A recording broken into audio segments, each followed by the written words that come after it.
পাঠকরা সবসময় প্রথম পকেটের কথা চিন্তা করে। উত্তরবঙ্গ যেটা এখন এখানে আমি যদি তার চেয়ে বেশি পাই, খারাপ কি? এবং জানেন যে বাঙালির পায়ের তলার সর্ষে, এই যে কথাটা, এটা কিন্তু মধ্যবিত্ত বাঙালির কিন্তু বেশি ঘোরে। ব্যবসায়ী বাঙালি নেই, ভাগ্যিস খুব বেশি। তো সুতরাং এটা তাদের প্রথম অ্যাচিভমেন্ট।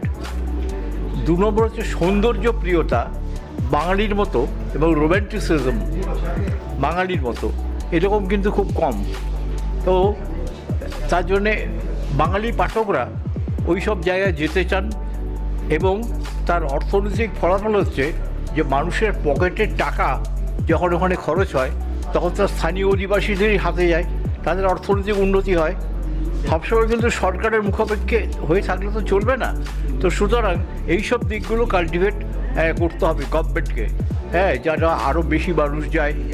স্যার বললেন যে রাস্তাঘাট একটু ভালো করা দরকার, যাতে প্রত্যেকেই 4 চাকা নিয়ে যারা যাচ্ছেন তাদের নিজের গাড়ি সম্বন্ধে একটুখানি নিশ্চয়ই তারা খুঁতখুত করবেন।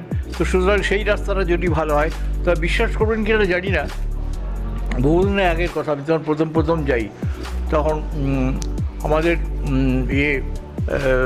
মন্ত্রী ছিলেন ঘাটালের যে উন্নয়ন মন্ত্রী ছিলেন অজিত পাজা, যার বৌমা বোধহয় শশী পাজা, এখন বর্তমান সরকারে আছেন।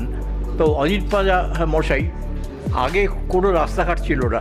আমি অজিতবাবুকে একবার ওখানে নিয়ে গিয়ে রাস্তাঘাট দেখিয়ে, আর কোনো মানে ওখানে চিকিৎসার ব্যবস্থা ছিল না।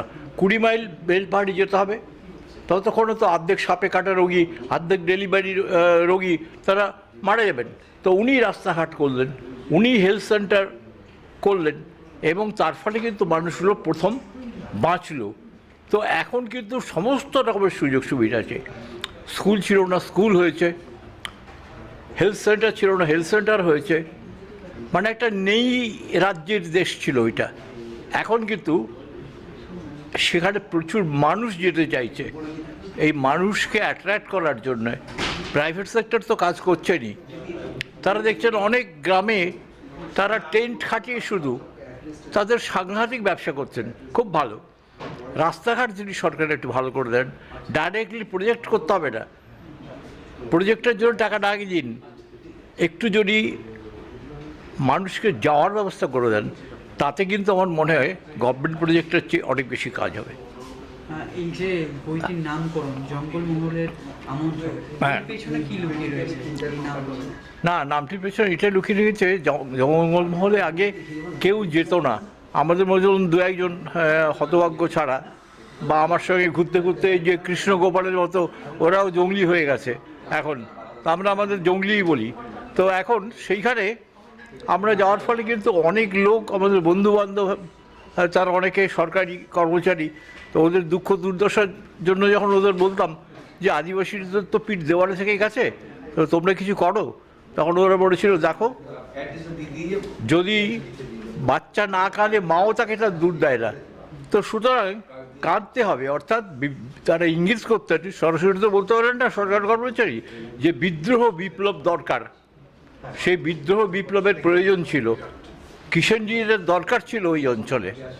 আবার যে পথ তারা অবলম্বন করেছিলেন সেই পথটা কিন্তু ঠিক ছিল না।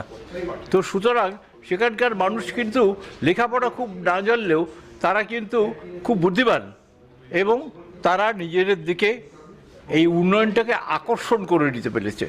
এই আকর্ষণ করে নেওয়ার ফলে আজকে কিন্তু জঙ্গলমহলের এত উন্নয়ন, আমি বলবো সরকারের চেয়েও বেসরকারি প্রজেক্ট, অনেক মানুষ, ইন্ডিভিজুয়াল মানুষ, তাদের জন্য ওখানে সম্ভবপর হয়েছে।